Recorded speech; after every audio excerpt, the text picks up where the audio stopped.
Faith and Family Fellowship Podcast is a Christ-centered podcast. Established in 2019 and hosted weekly by Pastor Chris Busher.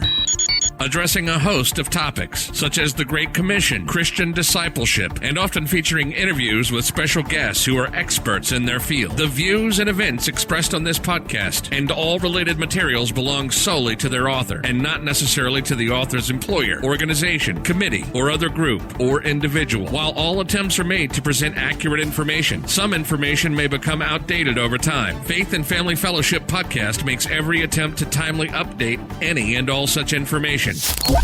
Without further delay, here's another powerful episode of Faith and Family Fellowship Podcast. Welcome back to another episode of Faith and Family Fellowship. Once again, I am your co-host, Dallas Monticue, and here in the studio today we have another amazing guest, David White. And David has been a CEO and COO for over 25 years, and he has written 5 albums available on iTunes, and he has an amazing testimony. Today in the podcast, he talks about the promise of God that he works all things together for good. And he's here today to encourage us with that very same thing, and it's so true. It's such a great testimony of what he's going to share with us today. But before we get into his podcast and what he's bringing with us, I want to share a personal testimony about the same topic, all things together for God's good. As some of you may know, I lived here in Brazil as a missionary for about 1.5 years now, and it's been incredible. I've been teaching English as my tent-making opportunity here to live as a missionary on the field and preaching in churches through the year and through the weekend, and it's been an amazing, amazing thing. I even got married here in Brazil, and God has been doing so much beyond I could ever dream is what he's been doing lately in my life. Just as I went from missions in Asia, in Thailand to Cambodia, and then to Brazil, and God is totally blowing me away with the things he's doing. And lately with the pandemic, things have been crazy. Things have been so difficult. And with our tent making as through teaching English here, it's been so stressful getting new students, and people aren't really wanting to study during this pandemic time. People are losing their jobs and losing their money, their finances, and opportunities, and that kind of trickled down the ladder, and that's affecting us as well. And so my wife and I took a few weeks, and we were praying. We knew this month, October, would be a really difficult month financially for us. And a few days into the month already, I believe it was the 10th, I had a few more students cancel on us, and we didn't have enough to pay our house.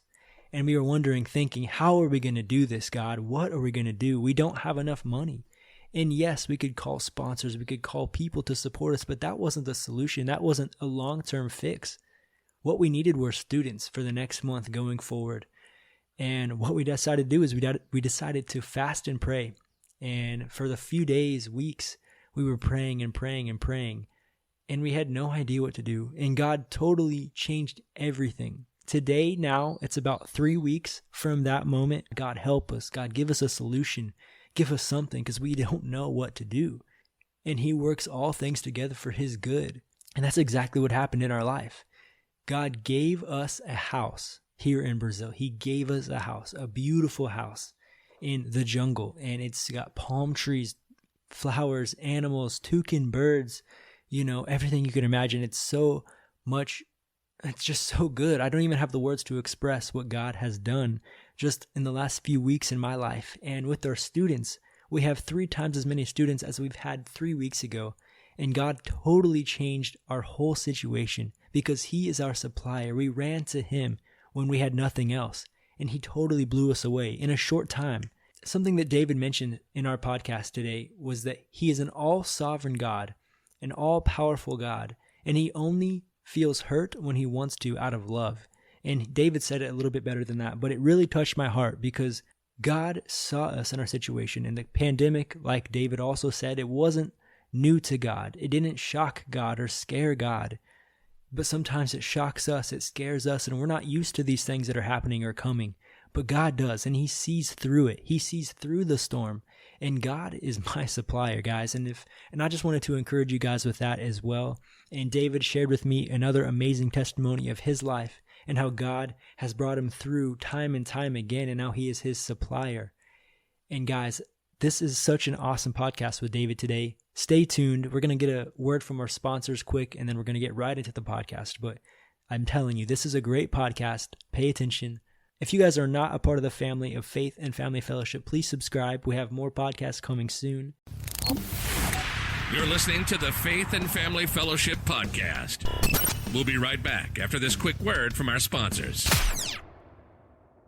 Done unto you according to your faith. This is one of God's promises to us, that when we come to Him in prayer, we believe that we receive that which we ask for. Without doubt, it shall be yours. This promise of ask, believe, and receive. Mark chapter 11, 22-24.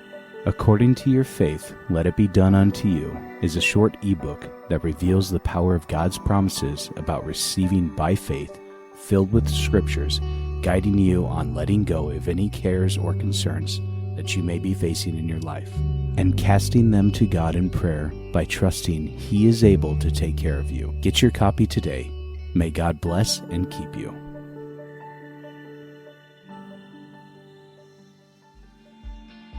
People around the world have been doing amazing work in community building. In spite of many challenges, or perhaps because of these challenges, there are hundreds of thousands of people who are working to make the world a better place. In Dr. Rev Ann Hay Egan's new book, Building Communities of Hope, she shares many powerful testimonies of community builders that have transformed the world. Find this book on Amazon today. And so, David, I'm so glad that you're here today. Thank you for joining us. Thanks, Dallas. I see here that you are here to encourage our listeners today that God works all things together for good. And I could not agree more with that statement. Dallas, it's a guiding statement for my life. If that statement isn't true, then I lost hope a long time ago. So it's something that keeps calling me forward in everything I do. And it brings me to, the place where you have to confront the reality of what grace is, what it has to offer, whether you should give up on yourself or on others, or whether you should just trust that, truly don't lean on your own understanding kind of speak, right? Would you be able to trust that God does work all things together for good, that you don't have to stand in judgment of yourself or of others, but you can believe the best and continue to hope for the best, no matter what you translate a circumstance to be like. So yeah, it's a powerful guiding force in my life. And I can't help but touch on the coronavirus pandemic and how God still works all things together for good, even through this time, even when things are dark and things are hard. How about you? How has the pandemic affected your life over the last 6-7 months? Well, that's a pivotal question. It starts out with kind of the shock and awe that everyone probably experienced when all of a sudden things are starting to close. And I was telling my wife, it feels like the great pause. The world just kind of hits the pause button and everything's going to stop. And in business life, you're trying to figure out how you're going to, make adjustments, and all of those things get difficult. And at the same time, there's a release or a transition. So my story personally was, 10 years I hadn't done any music. That's another whole story, but 10 years ago it became very difficult to continue to do it, and it was a hard issue for me. And I just stepped back. I turned it all off. And when we walked into COVID here back in March, I think from April, the date was actually April 2nd, through a variety of circumstances, I began to write and record music. Again, this would be my 5th album, and it was about 30 songs in 40 days or something like that. Just exploded. And all of this music that had been dormant in me for 10 years all of a sudden came out. And to say how or why or what, I'm not sure, but COVID provided some of the time. And maybe I'd even go so far as to say need. You go into something like a season of COVID, I know that many are struggling with mental health. And for me, I have to be careful in that area, that I continue to be diligent in certain things. And one of the things that really works well for me is to continue to be creative. And so COVID kind of provided the necessity to be created in a way. and also the time and opportunity to be creative. So it was this sort of, collision of events and circumstances that provided this opportunity or tapestry, maybe if you wanted on a visual perspective, to be creative. And so all of a sudden, here's another album. So the fifth album is birthed in a time that's difficult. So I think that we can translate COVID as, you could say it's a bad thing, and yet on the other hand, there's some good that comes out of it right away, and then it opens up too opportunity for conversations with people. And so, judging good or bad is maybe a bit limiting. We have to be a little more open to God. He was not caught off guard by COVID. He's not surprised that it arrived, and he's not surprised at where we are in our circumstance. And if he knows the count of the hairs on our head, then he certainly understands the circumstance that we are in life right now. And that brings more than comfort. It brings a confidence. And when we yield to that, it also brings a peace. Yeah. So, yeah, it's a good thing. I think you're right. And I think it's so interesting how God can use our personal relationship with him and how it's so different from another person, even through this time, that some people he teaches, some people he puts on pause, some people he brings peace, and how it's so much different for every person through a time like this. Yeah, I'd agree. I've spent a lot of years studying resilience, and there's various tools that I have used through the study and some of the coaching that I do. The Enneagram is one tool. It's been powerful in spiritual direction, and Myers-Briggs, things like that. So sort of personality assessment tools. But you can definitely see how, God has created us unique. Each one of us is different and uniquely purposed with strengths in certain areas to bring into the world. And so those same uniquenesses or strengths are going to respond differently in different circumstances. And depending on where we're at in life situation, circumstance with, maybe a father or maybe still be a child growing up in a home or whatever life stage we're at, the work what we do, the circumstances like social circles that we're in or country and the different demographics and financial circumstances, all of these things provide this massive diversity in people. And so God is uniquely at work in each one of us. We can be confident of that no matter what the mix is. The mix is for our specific life. Yeah. And David, thank you for a little bit of that introduction here. And with your testimony, can you share your testimony with our listeners? Just give us a little bit of background about who you are and maybe a little bit deeper than what we're going into already. Sure. Well, I grew up the son of an Irish immigrant. My dad was 19 when he moved to Canada. And that's only material in that it provides a bit of a background. He was kind of a restless spirit. And so from Ireland to Ontario and then over to British Columbia and Canada here. And but I was only about 7 years old when he had an accident. He was struck on the side of the road by a vehicle and was permanently disabled mentally and physically and institutionalized the rest of his life. And then 5 years later, my mother passed away. So 12 years old, I'm orphaned, and I'm the oldest of four, so our family kind of took it on the chin a little bit. Moved in with an aunt and uncle for a few years, and I've been on my own since. So those circumstances provide some interesting challenges in life for sure. But one piece of that stuck with me, and I literally, as I'm reflecting on that, even as you're asking the question, I'm thinking, well, when did I come to know Christ, or when did I come to believe that there was, the basic question of there must be a God? And I honestly, Dallas, can't remember a time when I haven't. So there's lots of opportunity to walk away from something like that in life. Maybe you grew up in a home and your parents taught you about God, and you walk away from it when you're a teenager and whatever. I didn't even go through that phase. It's not that it wasn't. There weren't challenges in my life that I would, I'll straight up say, disobey God. It'd be like deliberately making decisions that I knew were wrong. But I can't remember a time in my life when I didn't believe that there was a God or that Jesus wasn't who he said he was. And I just, in a pragmatic sense, it's like I just find it easy to accept that all of creation speaks to the existence of a creator. That's easy for me. I mean, as an artist, it's easy. I listen to somebody's music, and you listen to the song, and you go, who wrote that song? Whose voice is that? Who Phil Kagi is a guitar player I admire immensely. And so when he plays, I think, man, that creation speaks to him as a creator.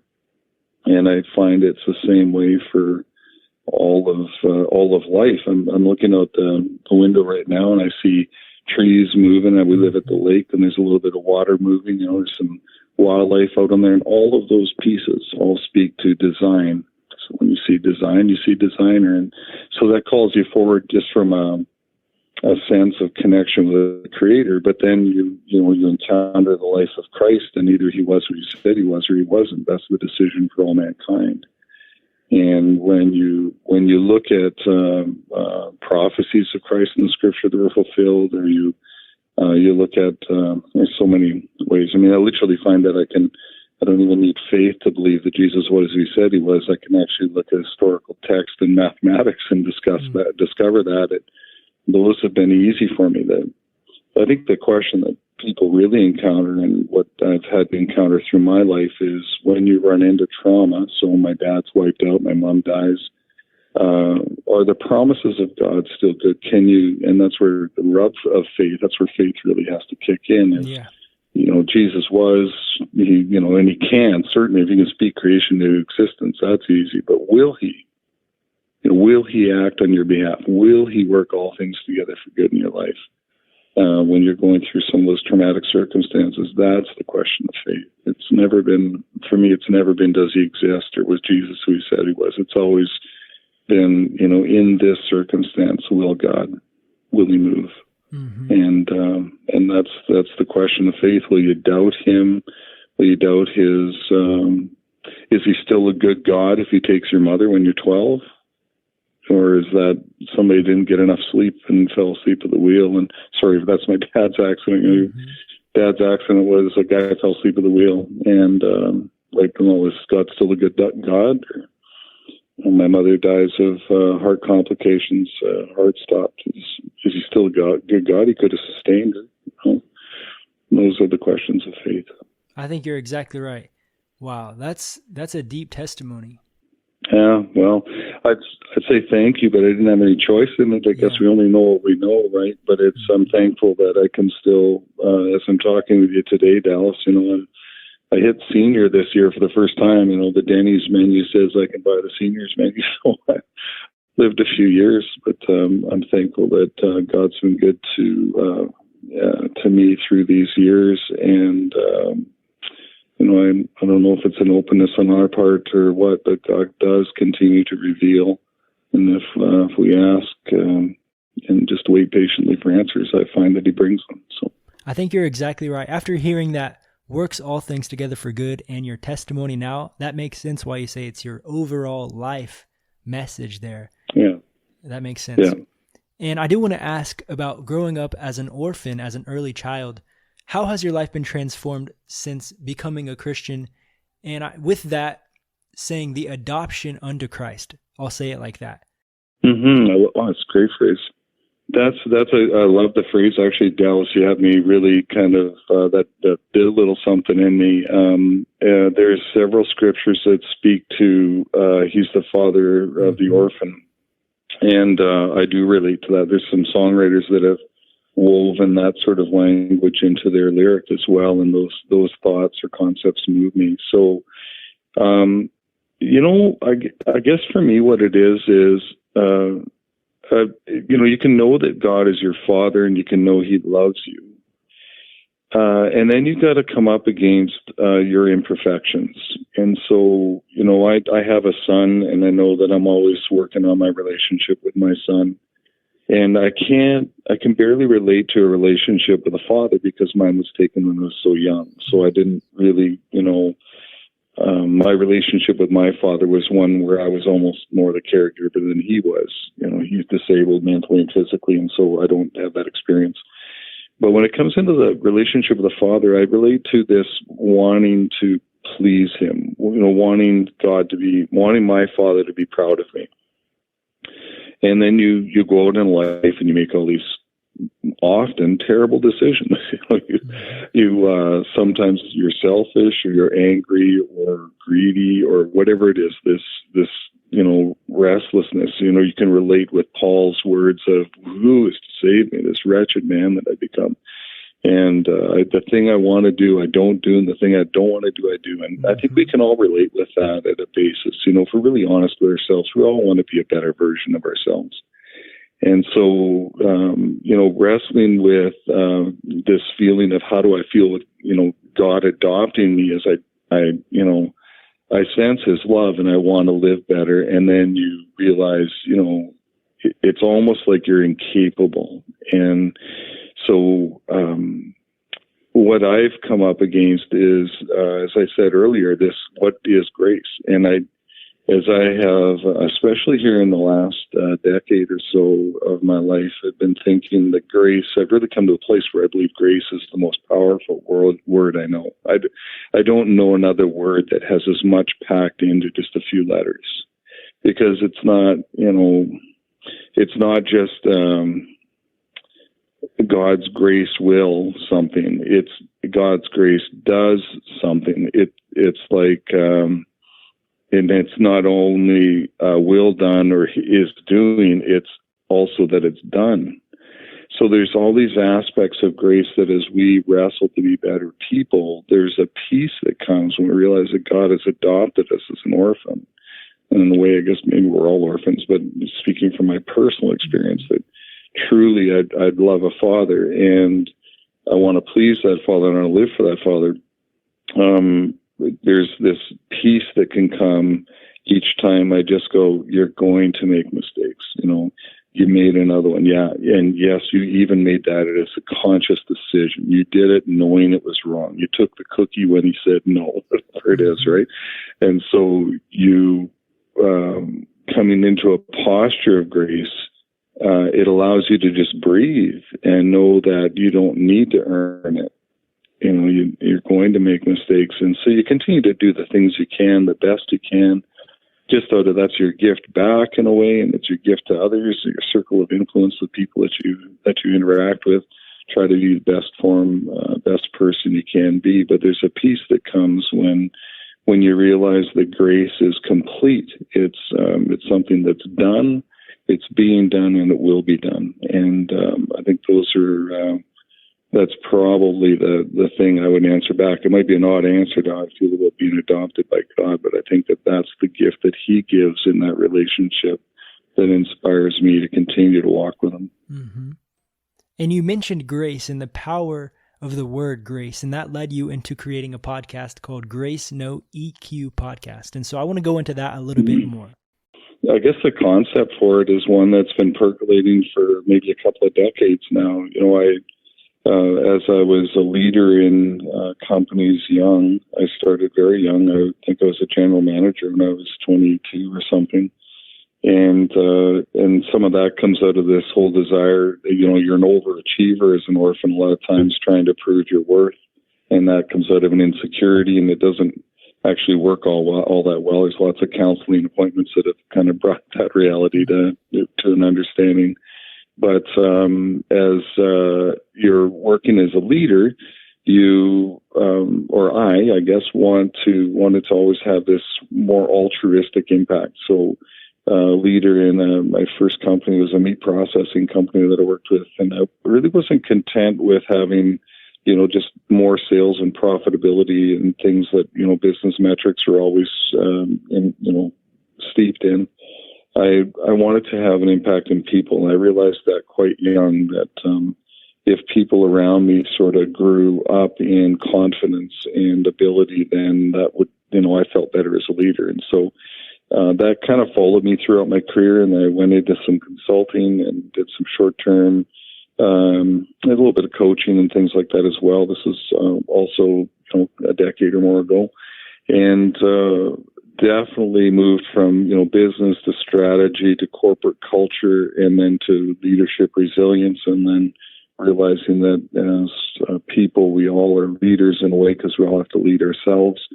And so you come to this whole, I remember that the day I was sitting there wrestling with one major leadership issue was doing an interim sort of executive pastor role at a church and wrestling with the concept of transformation.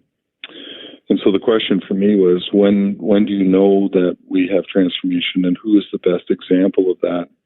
And really, really, that caused a big pause. How could I be confident that transformation was happening? What did it look like? And so that's when I first really started to encounter the concepts of grace. And then all of it starts to merge with leadership and EQ are such a big deal. I had a coach. Yeah, well, actually, that's the beauty of it. It's actually EQ for the music is this blending of tones, and you can talk about harmonies and chord structures and all kinds of things for EQ. So it's rich that way. And then on the philosophical sort of leadership coaching side, it's the emotional quotient. So it's like IQ meets EQ, right? So I had a coach that said he'd hire EQ over IQ anytime, because people that could be emotionally stable could be, postured to learn. But people that might be very intelligent but not emotionally stable would be reckless in the way they applied that intelligence. And so that was his conviction. So this whole, and then Gracenote as a music metaphor is also rich. A Gracenote is this ornamental addition to an arrangement. So you have these, they're sort of like little option notes. So I look at life as this song that the great composer God has established, and he's invited us into this part of the song. And it's just a small part, it's been going on for a long time, but we have this important addition to the song that he's inviting us to make. And I just find that picture beautiful, to join God in the song that he's writing, his song throughout all of history. And grace being the predominant part of that. It's a free invitation to just be what he's created us to be, and not be worried about being somebody else's note, or that our note's good enough or not. It's just be the note that God's created you to be, play it well. I like that. It's like you're the only person that can be the note that God's created you to be, so whatever that ends up being, it's you. It's a beautiful thing. Yep, you said it perfect. And so a little bit more about your show. What are some of the topics that you talk about on your show, or maybe plan to in the future? Yeah, it's starting out young here so far. So the first one I started out with, I actually decided on a really simple structure. I want to do just a warm, sort of empathetic, compassionate tone, and take a word. So the first one was pause. And so the importance of pause. And I talked about how, I think it was Henri Nouwen that said there can be no growth without pause. And so Viktor Frankl would be another philosopher, psychologist that I enjoy lots of his writings. And he says, in between stimulus and response, there is a space. And in that space lies our growth and our freedom. So I just talk about, what is that space? It's a pause. Something hits you, you react, there's no pause. And so if we can insert a pause, then you can choose. And so, for 10 minutes only, talk about pause. And so I'd like kind of looking at those kinds of concepts in life that bring us to a place of, really two words. The whole podcast is built around two words about resilience and grace. And so, what are the principles that God's given us to live that can help us to be more resilient, and how does grace enable that? That's really the concept of the podcast, I guess. And then, drawing from musical analogies or life analogies or work analogies, and, choosing, there's one podcast coming up here that I've been talking about being, doing, and becoming, and how our work is something that God gives us to do that actually helps to shape us. And sometimes we want off the bus. We've had too much of this particular challenge, but we can bring that back into alignment just by recognizing that God works all things together for good. And so those kinds of concepts come back into play. And who's responsible for the transformation? Is it us or is it God? And so thinking about how does grace impact our becoming? And it's like this. It's like you and I are talking right now. it's a monologue at this point. I don't really have any plans to bring guests on. Not that I won't in the future. I just thought for the first while I would just talk to people for a bit and have a few people in mind. Then invite someone later. Yeah, exactly. All right. Yeah. And is there something else you were going to mention about that? No, I think I just have I think the thing that was on my mind was I actually have a few people in my mind that I have in mind to guide my conversation. So I'm literally having it's a bit of a monologue for sure, but I'm doing it as a conversation with a good friend. And so that's kind of what people are tuning into. Here's me talking about a subject with an imaginary friend, I guess. And, just as I would say to anybody that we might be having a coffee and we'd be talking about something, this is what you would hear. And I do want to talk about your music. It sounds like it's been such a huge part of your life. I've never talked with anyone who has 5 albums. And so I definitely want to mention that before we end the call today. And so just for our listeners, can you break that down a little bit more about your music? Yeah, for sure. Well, it came out of, as a lot of art does, it comes out of, sometimes traumatic circumstances or something spawns us to start doing music. And I trace the root of music back to just after my dad was put into long-term care. My mother played the accordion, and so I enjoyed listening to her play. And I heard a guitar player once that really kind of inspired me, and I asked my mother to buy me a guitar. So I'm 10 years old, somewhere in there, and started just kind of playing. And literally, I'm all pretty much self-taught. I think I maybe have taken a handful of lessons, just enough to learn how to build some chord structures, and then it's on landings, and mostly it's been by ear. And but always it's been I think it's a prayer language for me. It's like it's not that I write worship music per se, but all of them are writing about things that I think about. So I think the first song I wrote was called Faithful, and it's on the very first album, and it's a song about just thinking about the faith of men that trusted God. So, think of some of the end of life for some of the disciples were quite, being crucified upside down or drawn in quarters. Not the way I want to go necessarily, and yet they hung on. And so that was the first song. And then one of the last songs I've written here, it's on the 5th album, it's called I Hold On. And the song is written about holding on to the words that are life. So if you can relate to the disciples when they're standing there with Christ, and he turns and looks at them and says, "What, are you to desert me as well?" And they say, "Well, where are we to go? You hold the words that are life." And so I think once you've encountered that, when you've encountered Christ and you understand, there is a God, Jesus was who he said he was, and his words are life, where else are you to go?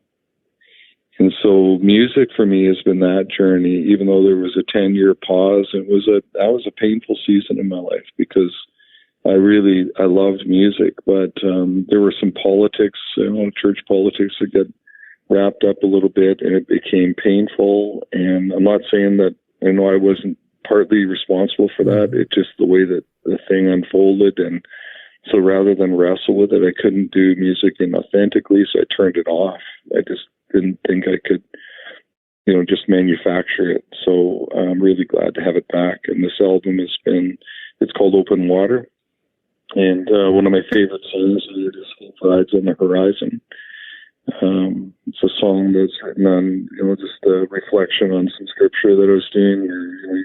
It's Elisha sitting at the table having himself a meal, and the servant comes and says, "They were surrounded. We're about to be obliterated." And he says, "Keep eating." He says, "Father, just open his eyes to see what's around us, and that they that are for us are more than those against us." And servant's eyes were open to see the hills are just filled with the armies of the Lord.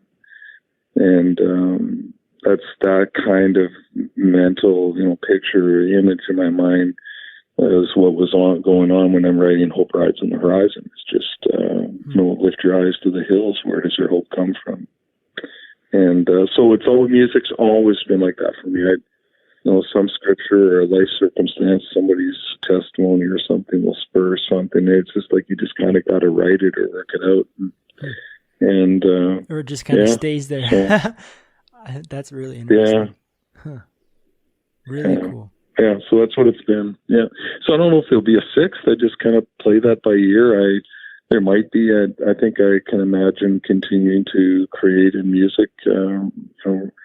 After writing as much and recording this fifth one, and now going into the podcast, as I said earlier, I always have to be creative. I'm healthier when I'm creative. Mm-hmm.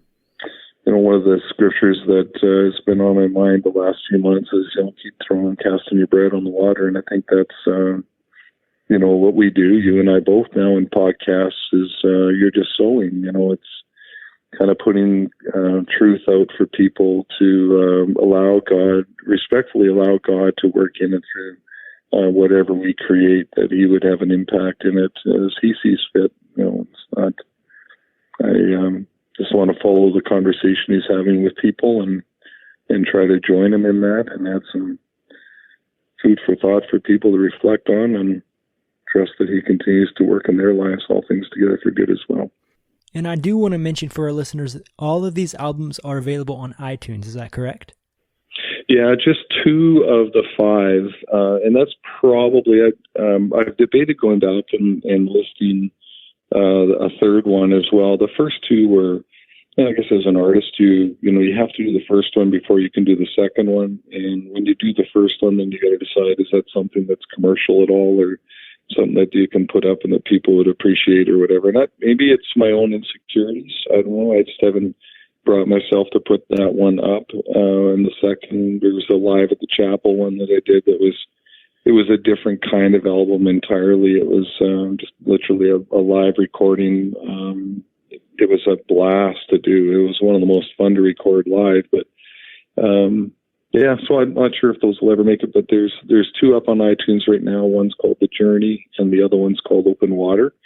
And they're musically they're good albums. They're solid, and but some of the songs, like I say, the Hope Rides on the Horizon's one of my favorite on Open Water.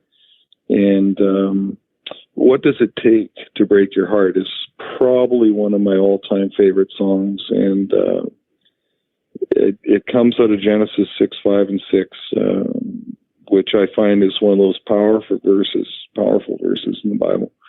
It says, God regretted the day that He'd made mankind. Well, that doesn't sound great. That's terrible, right? And it says, there's not the kind of encouragement you go to the scripture for usually, but you got to read the rest of it. He regretted the day that He'd made mankind, for all He thought about was evil all this time.